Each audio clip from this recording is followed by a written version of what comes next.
Well, good evening, everyone. Thank you for coming. It's lovely to see you all. So, and welcome to this Twixt the Covers special Big Jubilee Read event at Harrogate Library. It's lovely to see everybody here. I'm Yvette Huddleston, and I'm going to be chatting to these lovely people here. So I will introduce each of our panel members. To start with, on my left is Cheryl Hesketh, who's a librarian who's worked in public libraries across England and Wales, and she's currently Library Development Manager for Conwy Libraries. She's passionate about the power of reading as a tool for enriching people's lives, and she was also on the selection panel for the Big Jubilee Read, so I will be sort of asking her a few questions about that in a minute. James Nichol is a best-selling children's author who's also worked as a bookseller and librarian for more than 20 years, and he continues to do that part-time alongside his writing. He too is a passionate advocate for reading for pleasure and the transformational power of books and stories. And just to say that his hugely popular trilogy, The Apprentice Witch, is being adapted into a TV series by the production company Lime Pictures, so we need to all look out for that soon. And then Jeremy Pointing is the founder and managing editor of Leeds-based independent publisher Peepal Tree Press, which was established in 1985. Since then, the press has published around 450 books, and it's established a reputation as being the foremost publisher of Caribbean literature and an important publisher of Black British writing.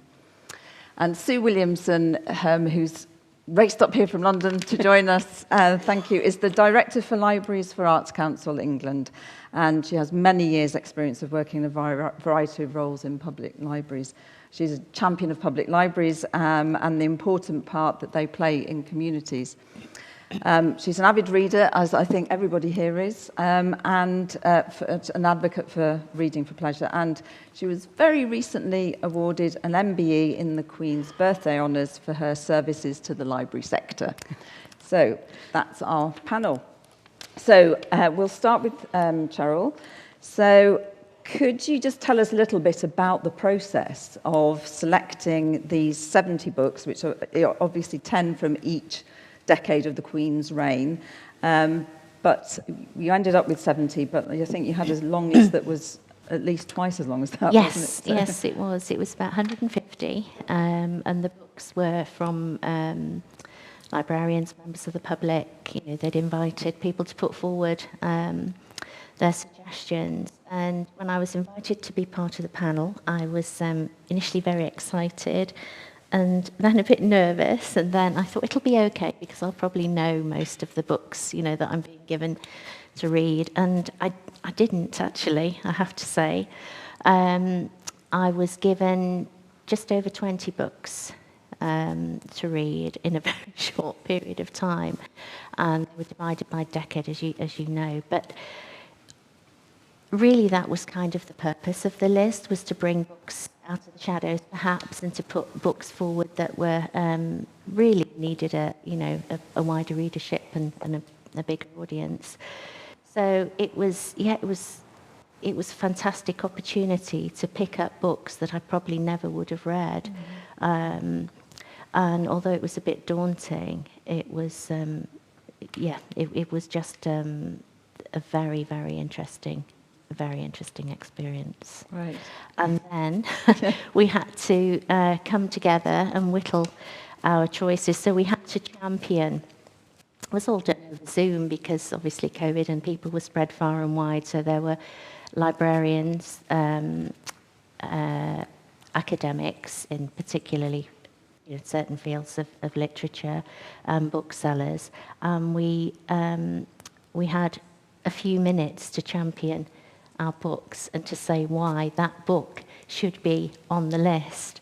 And then, so you were really going for it. It's like pitching to a Hollywood producer or something. It was really like pitching, and the BBC were there because they were obviously going to be choosing. They had in mind some of these books that they wanted for Between the Covers.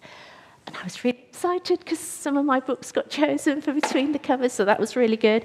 And then really you kind of sat back and hoped somebody else would agree with you and would also champion that book. And, you know, and when they did, you were going, yes. You know. So it was intense, but it was exciting. And it got me, I don't know if anybody else felt like this, but I think I was struck by, throughout COVID, I stopped reading. And what taking part in the panel did for me was to re-engage me, particularly the very first book I read, which I will be championing. Okay, great, okay. Well, that's a very good link then to, could you tell us I could. of the 70 books you chose as your all-time favourite? I chose The Crow Eaters. So I don't know how many of you have read this, and if you haven't, then you really should read this as soon as possible. I got my list just before Christmas, and I went into the library, and I thought, right, I'm going to have to read the ones that we've already got in stock first, and you know, I'll order the and this happened to be there, and I picked it up, and I'm not sure if I would have picked that book up actually. It's quite an attractive cover, but it's not the sort of book that I would have ever chosen for me. And I started reading, and well, I kind of describe her as a bit of a modern day Jane Austen. She shocks you. She kind of moves you to tears, I think, with some of the characters. They're almost like little short stories within, you know. It wasn't what I was expecting at all. So what can you just tell us a little bit, because the central character is this very kind of charming, likeable rogue, isn't it, called Fardoon Jungulwala, known as Freddie. Could tell us a little bit about him and what the sort of story is? Well, Freddie, you kind of go through through the book, being fond of Freddie, frustrated by Freddie, exasperated, shocked, and really he takes his family. I didn't know anything about Parsi at all, and I know a bit more now. But he goes with his wife, and his Jerbanu is his mother-in-law. If anyone has a difficult mother-in-law, I bet you don't have a mother-in-law that's anything like Jerbanu. She is quite an amazing character. Quite a lady. And you'll be thankful you don't have her as your mother-in-law. But she is such a character. And he basically takes his family and establishes himself, and really becomes quite... well, he's sort of the person, he builds himself up within the community to be the person that people go to for advice, for everything really, don't they? He becomes, and I'm not quite sure how he does it, really. No, I mean, it's quite interesting what the author does, Baptiste Sidwell, because he does some absolutely horrible things in the novel. Yes, he does. But you still kind of feel sympathetic towards him. We should say that this is set in India at the turn of the 20th century, isn't it? It's in the early sort of 1900s. And they move from kind of rural India into Lahore, and as you say, that's where he establishes himself. And just builds up this sort of reputation as the man to go to if you want anything sorted, whether it be financial, whether it's relationships. You know, you go to Freddie, and he sorts it. Not always, as Yvette said, he doesn't. Well, sometimes he shocks you. There's certainly, you know, some parts of the book where I was shocked, but almost repulsed by him. But then the author, as you say, is so very cleverly, you feel endeared towards him again. And I guess he's just very human, isn't he? Yes. And, you know, so. he really does. He's not all one thing or the other any more than any of us are. And you're kind of rooting. You're kind of rooting for Freddie. The humour in the novel is just amazing. I mean, it's really, really fine comic writing, isn't it? In fact, I mean, Hanif Qureshi described it as one of the great comic novels of the 20th century. Absolutely. I'm assuming you'd agree with that. Well, I think that was near the beginning. There was I'm sure you know what I'm referring to, but there was a little piece near the beginning, and I actually laughed out loud, and you know, that doesn't happen very often. And part of that was I was a bit shocked. She's no holds barred in terms of how she writes, is she? There's nothing is off limits, you know. She'll put anything in there, so be prepared. I'm giving you that warning now. You may be shocked by some of the contents of this book, but that's also really refreshing as well. And there's kind of an honesty as well about it, I think. And it's anybody who else has read it, please, chip in. But this was her first novel. I mean, I think it's an incredibly accomplished debut. The writing is very, very impressive, isn't it? Yeah. Oh, yeah, absolutely. And there are bits that I've gone back to and read again. And towards the end, there's one little bit that she says about aging. I don't know if you picked that up from one of the characters. And it's the most beautiful and encouraging way to think about aging. And I'm not going to tell you because you need to read the book yourself. But I just read it, and it's just such a hopeful, hopeful phrase in there. There's so much in this book. You know, yes, you really, really should give it a go. I think it does. It's very evocative as well, isn't it? I mean, we mentioned the setting, but it's Did you feel kind of transported to Lahore at the turn of the 20th century? Yes, I did, and I think I did. I did. It's very hard not to. You become so absorbed by the characters, but as you say, there is all that going on as well. Particularly some of the rites around death, the religious rites around death that I wasn't familiar with. I felt I came away understanding a little bit more, but also wanting to delve into that and find out more again. So it is kind of informing you as you read it. Yeah. Very educational. It is. You mentioned the Parsi religion, and they're a minority. Yes. You learn a lot about their kind of values and everything else as well, don't you? Yeah, and the relationship with the English as well. I thought that was very interesting, and how the English are perceived, and the change in that perception when they do come over to London towards the end of the novel for a period of time, and how they viewed the English people and their behaviour when they were over in Lahore compared to how they lived when they were in London, and there was a stark difference in that. Was really strong, wasn't it? Yes, yeah. I think the thing that listening to you describe her as a modern Jane Austen, I think that's really a good description, because actually, like Jane Austen, she shows characters going through every single emotion, doesn't she? So She you does. mentioned that comment about aging, but it's not all funny. This book, there's some there's some really. Yes. Yeah. Really harrowing times that they go through as a family, and I think she's pitch perfect, like Jane Austen, all the way through. But it's very much a book. I think it's very obviously not written by somebody who is English. It's a very distinct style. I think a distinct voice rather than style that comes through. Yes, and it's such a confident voice as well, isn't it? Which is great. Yeah. I kept thinking, I can't believe this is a debut. It's just very, very good. Yes. Right. Well, I hope that's been added to your reading list, everybody, because it's a brilliant book.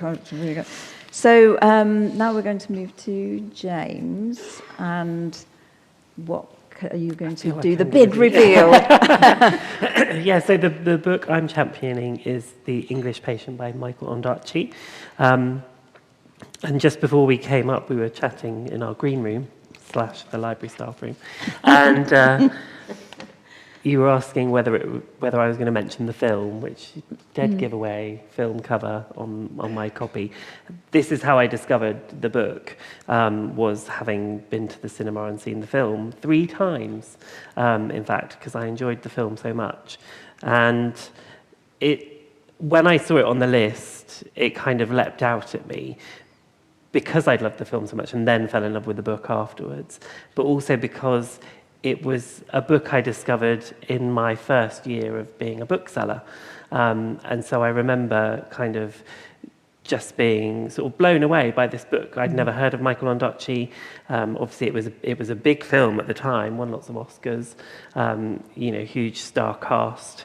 And so I was intrigued to read the book as well, and was then quite shocked at how different the book is from the film. It's just, the film is very linear, the book is not at all. It's like layers upon layers, and you're sort of delving into these people's pasts and their secrets and their stories, and you're sort of almost excavating the story as you go through the pages.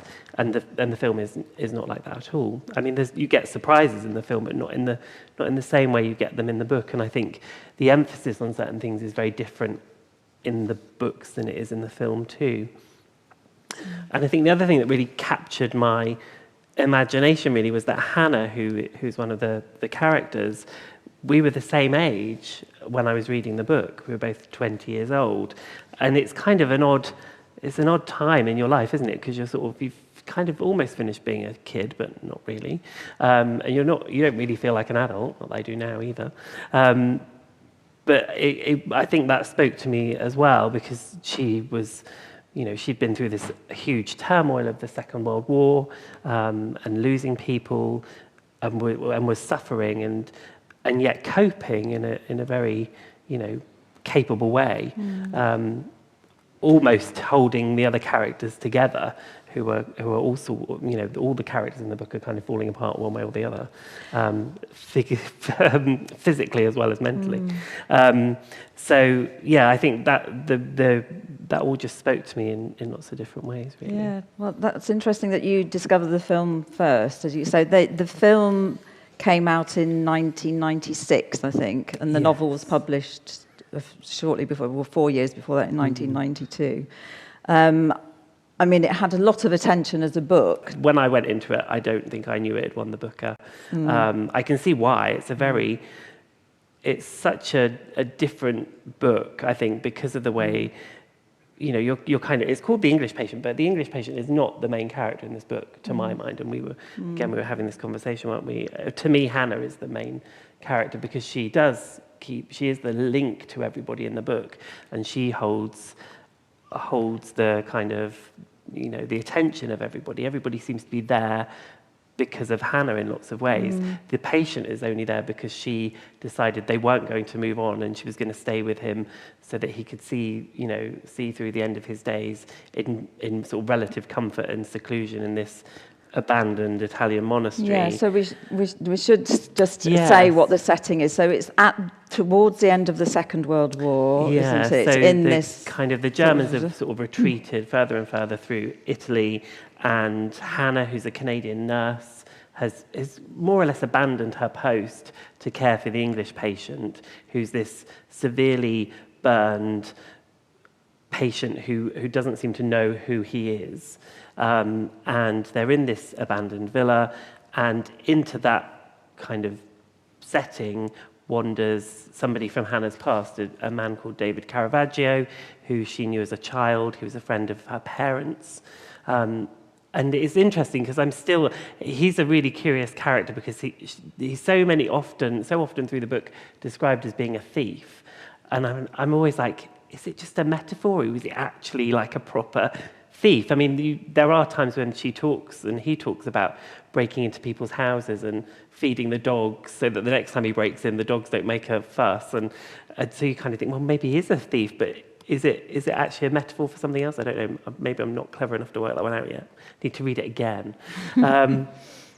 And then also you get Kip, who's an Indian sapper, who's there, excuse me, clearing mines and bombs, unexploded bombs. And Kip and Hannah form a romantic but very innocent kind of relationship and attachment to one another. And as the book progresses, that sort of the relationship continues. And her relationship with Caravaggio changes as well, because there's a lovely passage where he says, or he's thinking that if he just saw her walking down a street in Paris or some other city, he wouldn't have recognized her as the girl he'd known back in Canada, because she has transformed so differently from the girl she was. But he says she's truly become her own person. She's not kind of sort of parroting things from her parents. She's just, grown and blossomed. And she's seen, you kind of referred to it a little bit earlier, she's seen a lot as a nurse. She's seen so much. Living, working through the past you can't imagine really. She's been a nurse in the Second World War, so she's seen a lot of loss through that, caring for patients that really, had no hope of ever becoming well again. Her father's been killed at some point during the Second World War as well, and so she's kind of grieving for him. She's also lost a baby at some point, although again it's kind of elusive as to how and where and what's happened. It's kind of referred to several times through a section of the book and then almost never again. So she's really grieving, and you do wonder whether she's kind of, I think Caravaggio thinks that she's clinging to the patient in a kind of last-ditch attempt to save somebody, but I don't think that's true at all. I think she's just super compassionate, and she just wants to kind of care for him, to sort of see him through to kind of the end of his days in comfort and care, really. And I think maybe that's what Caravaggio doesn't necessarily understand, because he's kind of mostly quite a selfish character, I think. And just a little bit about the structure of the novel as well, which is quite interesting, isn't it? It's very strange. Yeah, the structure is very strange. Like I said, I think it's kind of like an excavation, because there's a lot to do with the desert and kind of shifting sands, and there's also a lot to do with water and the absence of water. It does feel like a very kind of a story where the characters and the narrative is shifting, and it does, it switches between points of view from the different characters and times. Before the war, after the war, you're with the English patient. I don't want to give too many spoilers, but who he actually is, again, the idea of who he might be shifts as the story goes on, and it's only very near the end where it's actually finally revealed, though I think as the reader, you probably have got there, hopefully, before you're completely told, which is always a nice place to be, isn't it? To make you feel very clever when you've worked it out. So it's told in sort of snatches, like a dream, or I used to keep a dream journal. And also the English patient has this copy of Herodotus that over the years he's pasted photographs and postcards and redrawn maps into it, and it's kind of become this journal and diary and all sorts of things, logbook, and through certain points in the book, Hannah herself starts to do the same thing. So there's this abandoned library in the villa, and most of the books obviously are in Italian, but she scours the shelves for ones that are in English, partly to read to the patient, but also she starts to write her own little memories inside the spaces in the book, not to keep. The patient has kind of kept his Herodotus close, only abandoning it at one point, won't spoil.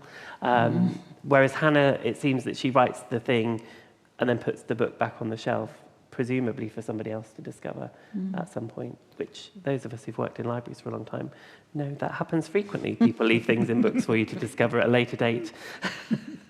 But I mean, it is interesting because it was Anthony Minghella who made the film in 1996 when it was released. I can remember him talking about the fact that people kept saying to him, "You can't make this into a film. It's impossible because it's such a complex sort of narrative structure." But in fact, it kind of lends itself. I don't know if you all agree, but it feels very cinematic to me. Yes. Hearing Michael Ondaatje speak about it and saying when he was, on set or when he was talking to Anthony, he would say, "Oh, I'm so pleased you left that bit in from the book," and Anthony would say, "No, we've added that in. That wasn't a bit in the book." He'd kind of lost the thread of what was from the book and what had been created for the film. But I know sometimes people can be a bit, sniffy about, it's like a book and a film, and you should definitely read the book before you see the film. That's not what I did. But I think this is a perfect example of how they are such different mediums. It's like trying to compare a piece of music to a painting or a sculpture. They're not the same medium at all, and books and films aren't the same medium. But this, I think, is genuinely an instance where you've got a beautiful film, which is fantastic, and you've got a beautiful book, which is fantastic too. And whilst, there's a core there that's the story and the characters, there's so many little bits that are so different and wonderful things that aren't in the film that you discover in the book, which make the characters more rich. I think, it's perfect, really. So I win. Let's go home. Because I was just like you, I'd seen the film, but I hadn't read the book. So I read the book, and I thought the film focuses so much on the English patient. Yes. Whereas the book, the English patient is just one of the threads going through it. And I think when you talked about shifting sands, because to me this is a book about identity. Every single character in this book is looking for their identity in one way, shape or form. And how they find their identity, how they realise themselves and understand themselves better is for me what this book is all about. I can see why it's really difficult to film that. That kind of search for internal search for yourself is a difficult thing to film. Whereas what happens to him is just makes, as you say, a beautiful film. Yes, it's a real sort of dramatic, without giving anything away, but there's a dramatic quality. Yes. A question to James. Did you? There were a couple of things about. I'd seen the film first and only read the book when it was sent out to us. But one of the, there were a couple of things that quite fascinated me. One was, that total shift of balance between the two. Obviously you're absolutely right about talking about the different forms and things. But I felt that the kind of the centre of gravity in the book was that triangular relationship, where the English patient is the kind of hole in the middle of it.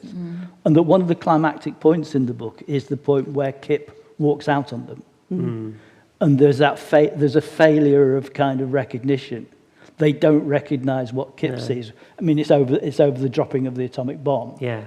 And Kip is quite sure Europe would not have dropped the atomic bomb on any European country. That this is a racial act, and they don't understand that, and he walks out. Yeah.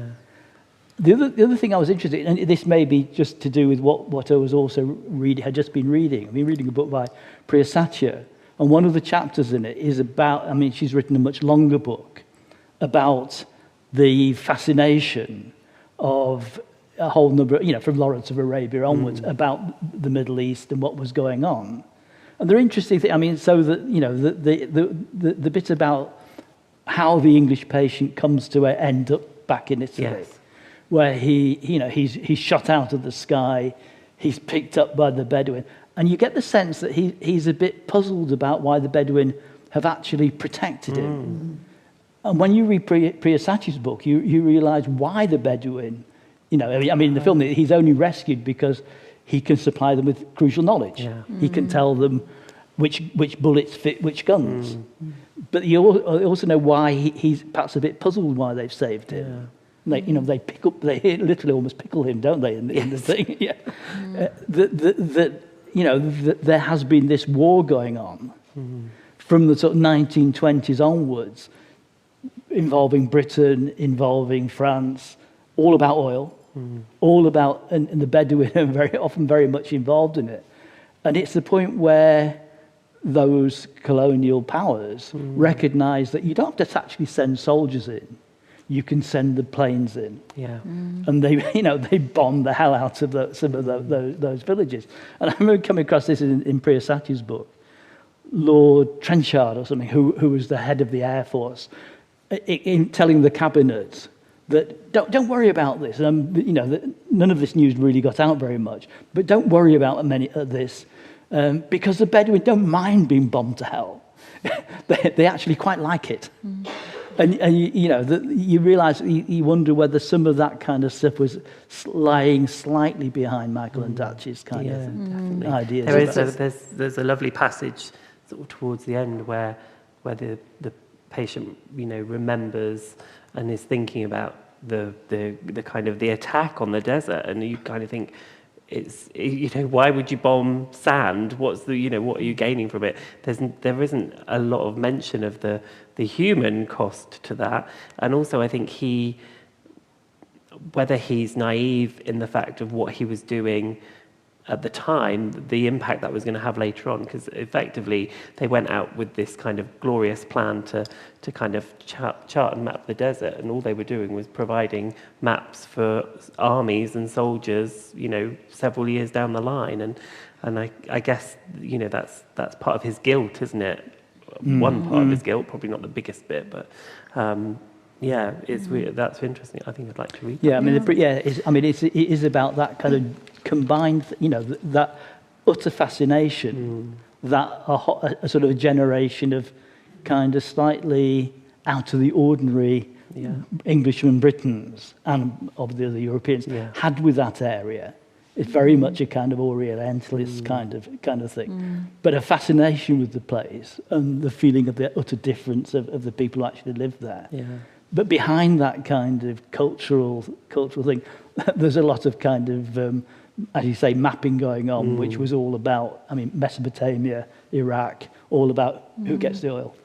So yes, go on. I was just going to say that in terms of the writing, I found it very sort of poetic. Yes, beautiful. And not a book that you could rush through. No. A book that you just sort of read in very small pieces. And I read somewhere as well that somebody had talked about actually reading it out loud, and I thought, yes, that actually makes sense to me, because it is so beautifully and poetically written. Absolutely. Beautiful prose. Yeah, one of the reviewers described the language as being of such riveting beauty that one is made to stop and stare. And I think I definitely did stop and stare quite a few times. So it's the sort of book you reread bits just because of, the joy of reading them. It's lovely. The whole bit when they're talking about the beauty of the name Libya, and how how it something to do with you hear the twist in your tongue as you say the name Libya. When you take the politics out of it, that's what it is. When you take the politics out of it, you hear the twist in the tongue when you say Libya. But it's not a difficult read, though. It's not a dense or opaque book to read. It's really readable, I think. I absolutely loved it. I really did. I think it absolutely grabs you. It's very, very compelling, and there's so much going on. We've mentioned, obviously the philosophy, the politics that are underneath there, and the beautiful language, the love story. So yes, what's not to like? So thanks, James. Right, so Jeremy, we're going to turn to you now, and can you tell us what your choice is? I totally cheated, actually.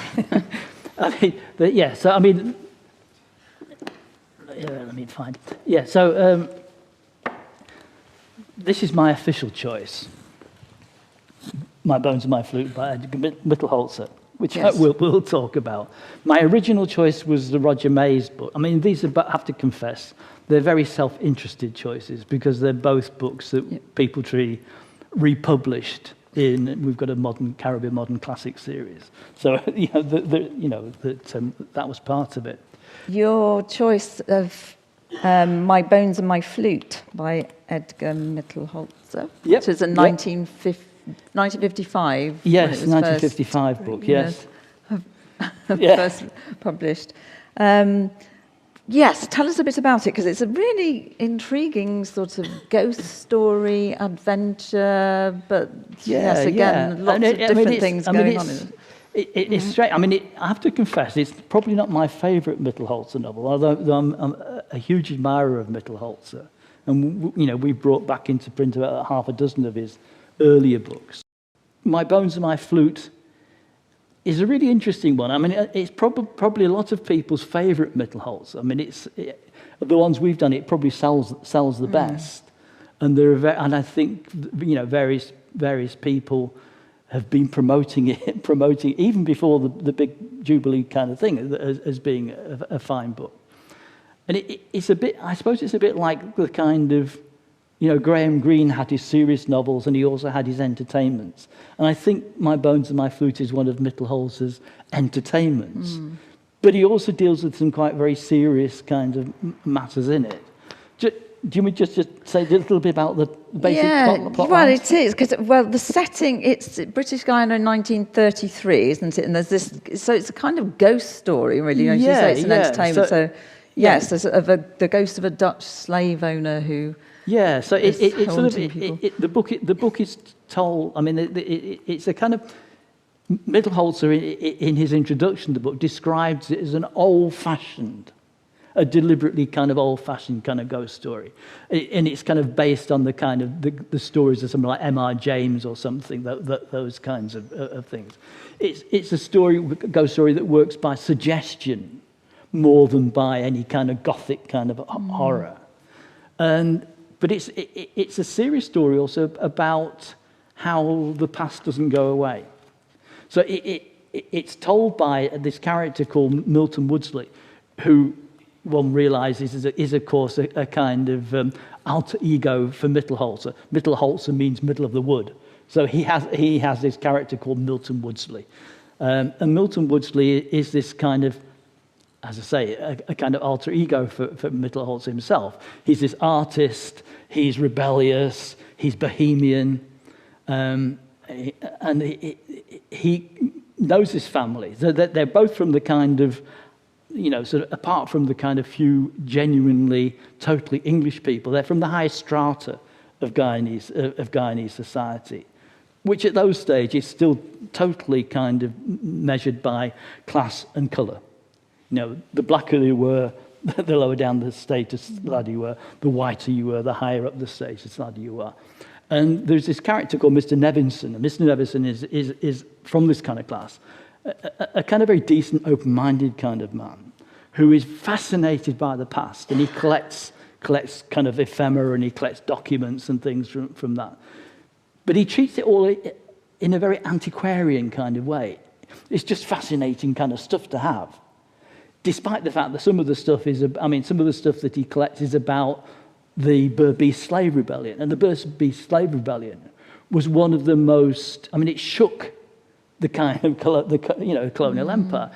Apart from the Haitian Revolution at the end of the beginning of the 19th century, it was the one almost successful slave rebellion. And it took something like 6 to 9 months for the colonial authorities to put it down.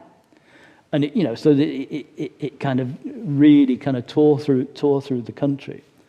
And Mr. Nevinson, who is this character, for him, all of this is well in the past. It's old history. He even has a cottage, a country cottage that he goes to visit, that's in Berbice, and it happens to be on the site of this old abandoned sugar plantation. But there are strange things that begin to happen. For instance, he starts hearing this flute, and he doesn't know where the hell this flute noise is coming from. And he begins to worry him a bit. So he decides he really ought to involve somebody else.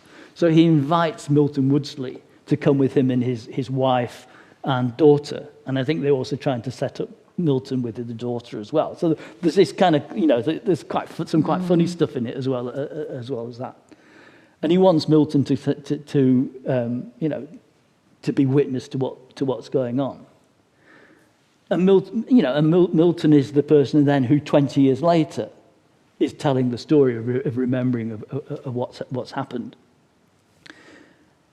But it's a story about I mean, so that, for instance, when Milton first goes there, he begins to think, and he writes, I was smiling to myself, and I was thinking about how this estate might have been. And he has this picture of kind of enterprise and energy and the growing of sugarcane and stuff.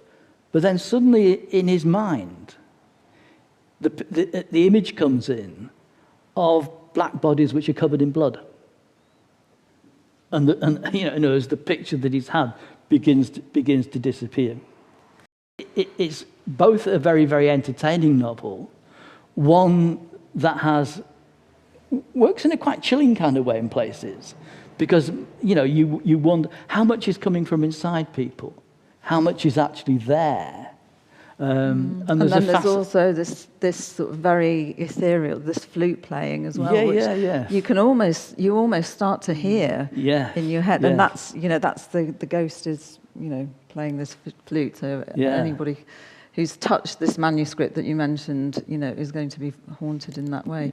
So yes, I mean the influence of M.R. James and that kind of Edgar Allan Poe. I mean, it is actually referenced within the text, isn't it? So if you like those kind of ghost stories, I think it would appeal, wouldn't it? Yeah.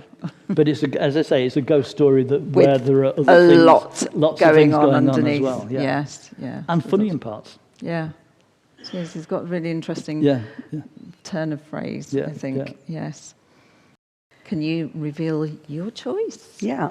So my choice is The Secret River by Kate Grenville.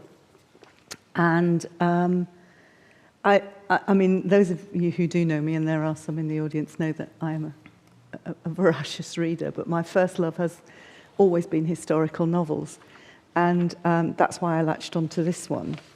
And Kate comes from Australia, and she started to write this book because she wanted to.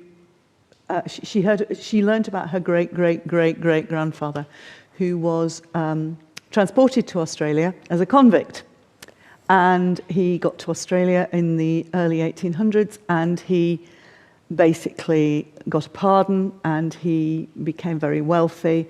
And that's about all she knew about him. And when she was a small child, her mother took her to a pub which used to be on the site of where the family used to live. And there were all kinds of family legends that he'd pushed his wife down the stairs because he wanted to get rid of her to marry somebody else. So she decided that she would find out about what happened to him.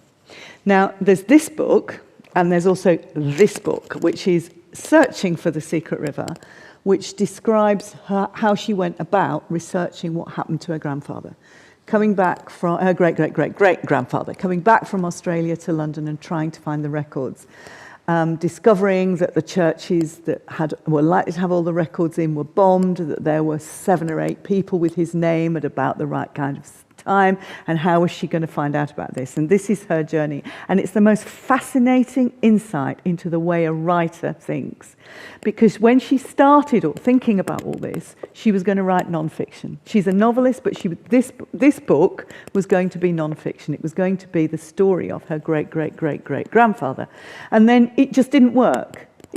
She said, every time I try and write it, it's boring. She said, I can't get interested in it at all. And all these other characters kept popping into her head. So she moved from writing the non-fiction book to writing the fiction book.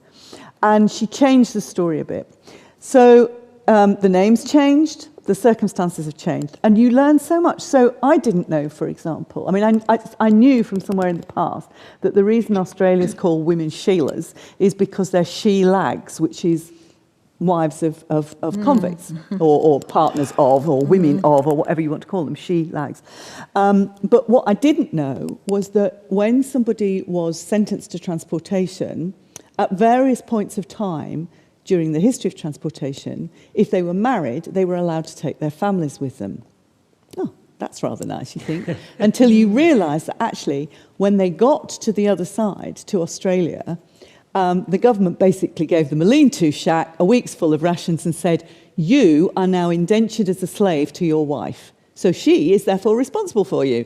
We don't have anything else to do with it. So you either sink or swim or die or live, dependent upon how you adapt to this climate. And can you imagine arriving in Australia into temperatures such as you've never known?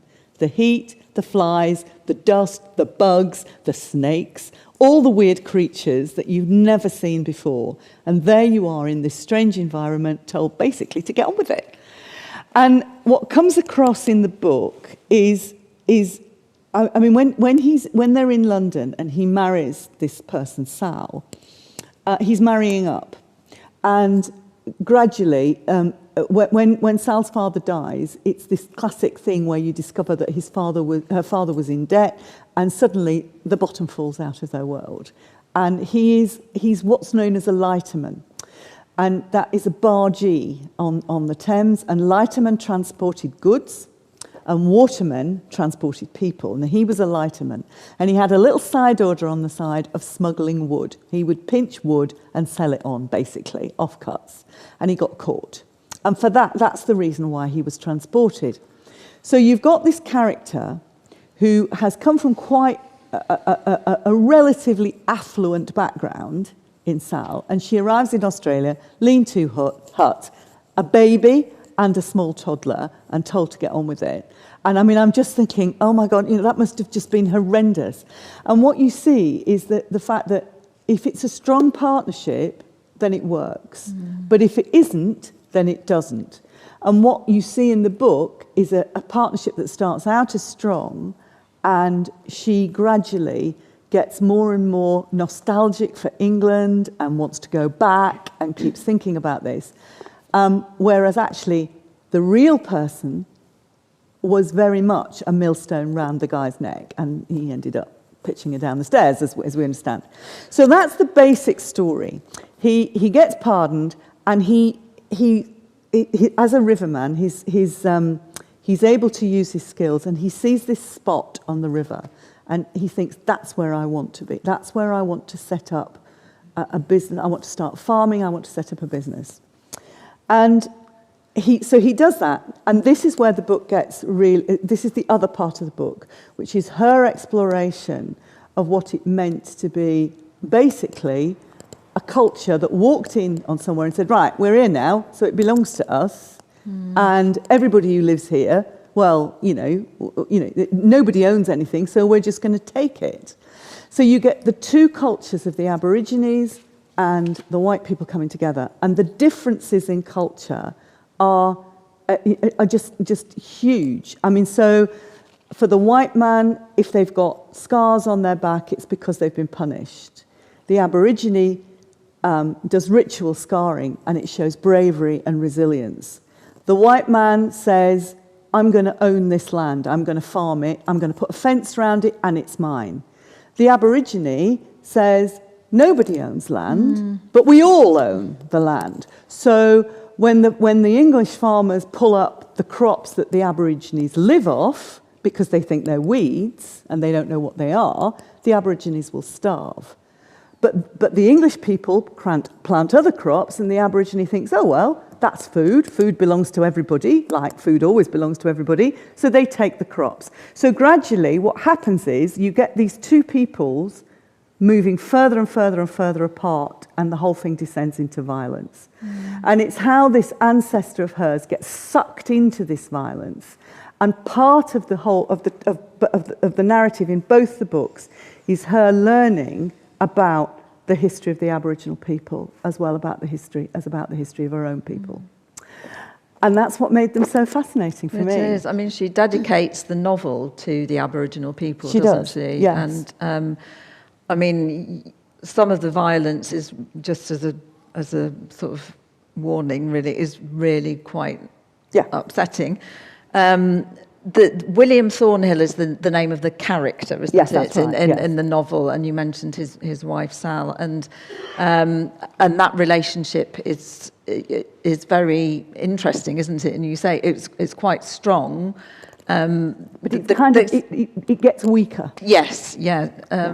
It's complex, isn't it? Yeah. And it's really interesting the way that she explores that, and the kind of power shifts within that relationship, which kind of mirrors what's going on in the, around them in the wider world. I also really just would like to ask you about how interesting that contrast is, because we are in London for quite a big chunk of the beginning of the novel, aren't we, in 1806. And the contrast between the sort of grinding poverty of, a certain class of Londoner at that time, and then the new possibilities, which William really wants to embrace, doesn't he? But as you say, Sal is kind of resistant slightly to that. Yeah, it's an interesting thing, I think, because, you're right about the grinding poverty, and that's the background that William comes from. But Sal doesn't. Sal comes from a slightly better off merchant type of family to whom William is apprenticed, and that's how they meet in the first place, as a lighterman. And so she has that sort of that memory in her head of the best times that she was in London at that time. And she very conveniently, like I think a lot of expatriates do, forgets the bits that they don't like and just remembers and starts, sort of building up, in 3 years we can go home, in 4 years we can go home, and why haven't we gone home? And that gradually eats away at their relationship, because he is remembering, actually it was horrible. It was, it was really, and here there are possibilities. I can build a farm, I can grow the land, I can own it. I'd never have the possibility of being able to do any of that at home. And that's really where he comes from. And it's really the kind of violence that we're talking about against the Aborigines that they descend into. It's the crowd mentality. There are other people, other white people settling who have a much more adversarial set of thoughts about the black people who come in and disappear. They're frightened of them, basically. And so gradually, over time, he feels he's got to go with them. He's got to be part of that, rather than at the very beginning, he's going, well, no, surely we can all coexist in this space. There's masses of space. But over time, I think Sal in particular starts to really get infected by the fear of what these people might do. And that's terrible. It's so sad. It is really sad. Yes. Yeah. Because you're sort of, as a reader, you're kind of hopeful because of their sort of attitude initially, especially William's, but then you can see that gradual sinking into, the sort of prevailing attitudes, as you said. But one of the things that Kate says in this book is, where she's talking about this, is that her mother, when she was a small child, told her that when she asked about the Aboriginal people, said, oh, they'd all gone. They'd all gone by the time the convicts arrived, and so it wasn't a problem. And the whole, she said, that, at school, the whole ignorance about the indigenous people that she grew up with, she just finds absolutely appalling in her adult life, which is what made her want to write this book.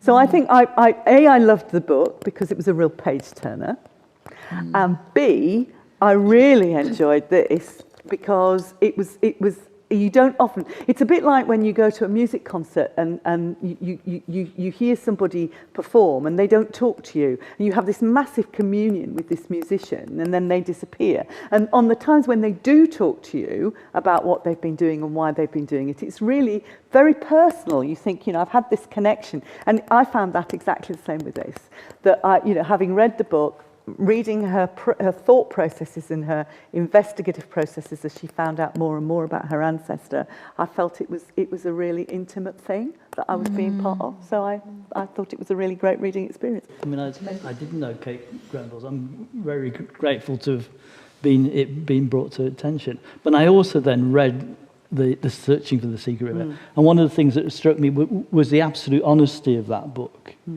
Because when I read the novel first, and one of the things I wondered about was the kind of, one never sees that world from the Aborigines' eyes, and you wonder whether that's a failing. But I think Kate is very, very honest in the things where you know, she goes out in search, and she admits right then she still doesn't really quite know where these people are coming from. She realizes there are layers and layers, and she's not going to get into the culture because they're not going to tell her. So, in a sense, you can understand, just to come back to this, you know, you're saying it's exploring the concept of ownership, you know, and so in a sense, you can understand William's, why he's so desperate. He wants to make his mark, and he wants it to be his, doesn't he? Yeah. And but also, when Kate comes to London, she comes because it's an author's symposium, and she meets one of the people who's in the symposium with her is an Aboriginal author whose name escapes me, but she's telling her the story of what she's doing, and she says he took up she uses the phrase about her ancestor, he took up the land, and the other woman corrects her and says no, he took the land. And that, I think, is the key thing, is that this whole sense of ownership and what ownership means is so important around this, and why the two cultures found it so very difficult to come together. And the particular Aboriginal tribe that this book talks about were nearly all wiped out. And so, you know, and again, she finds that out when she's doing her research. So for any of you who are historians in there, I think you would find this really fascinating. Great. I think we'll say thank you very much to our wonderful panel here. Thank you all for coming to listen to us speak tonight, which has been a fascinating discussion, I hope, and everybody who's watching at home. And I'd like to thank Harrogate Library for hosting this, and North Yorkshire County Council. So that's it. Let me say thank you to our panellists.